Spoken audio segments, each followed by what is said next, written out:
من 3 شهور على الصفحة هنا على قناة اليوتيوب كلمنا على كارثة بوطيب، وها هو النهارده محكمة حكمت لخالد بوطيب ب1,900,000 دولار. طبعا الزمالك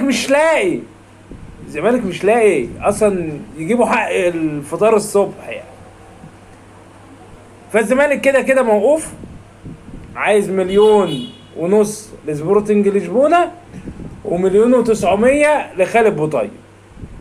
يعني الزمالك كده هيفكوا القيد عنه مثلا بعد 40 سنة عبال ما يعرفوا يجمعوا الفلوس، لان عندهم هم مفيش انبوكاشة، مفيش فلوس، حالتهم صعبة. ده لو لموا من الجمهور والله